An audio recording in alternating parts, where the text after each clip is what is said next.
Thank you very much for joining me on another vlog. This time it's to document yet another potential failure. This was supposed to be a recording of different yields compared with different composts in buckets. Always worked every year before, but this year really bad failure. I had this a couple of years ago with blight.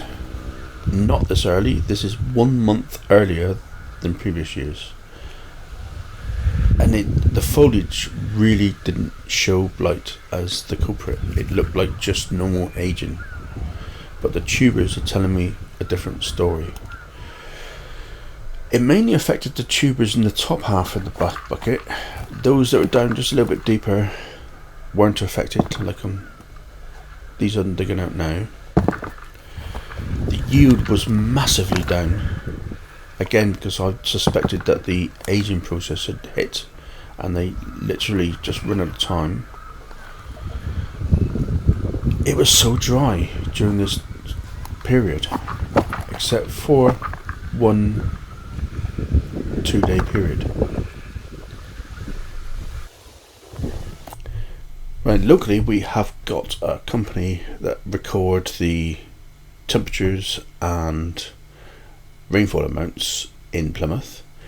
This is a direct copy from their website. As you can see, on the 4th to the 9th of May there was above 10 degrees, which is very important, and there was 2 days that was critically rainfall all day, and that's the 7th and 9th. Very early in the year, but it met the criteria. So, as I was saying, the lower tubers aren't suffering from rot at all. Or waste. It kind of tells me it may have been blight.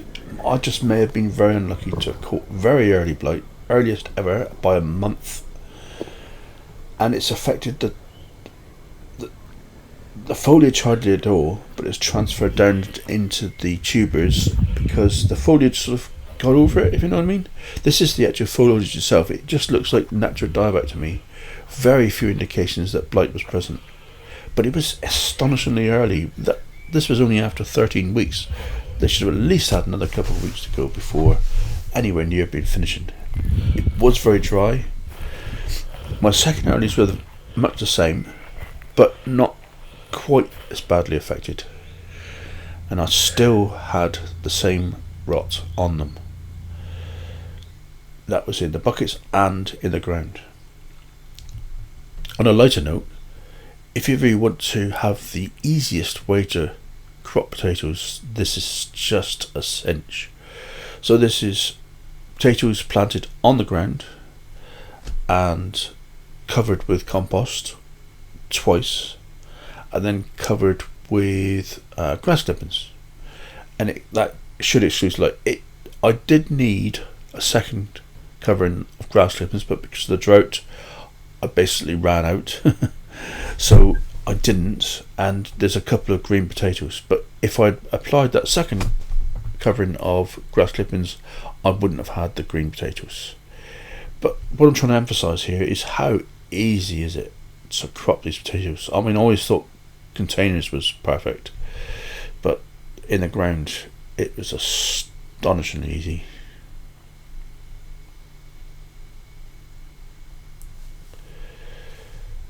And of course I shouldn't be leaving behind any strays because they're above the soil level. The soil level doesn't get disturbed, just the compost itself. So when I finish with this bed there should be no stragglers behind, no volunteers for next year. 100% collection. So easy, it's unbelievable. I mean, I did each of these rows in roughly 10 minutes. I mean, I was halfway through peeling but this one tonight, and I think it's a bit slug damaged.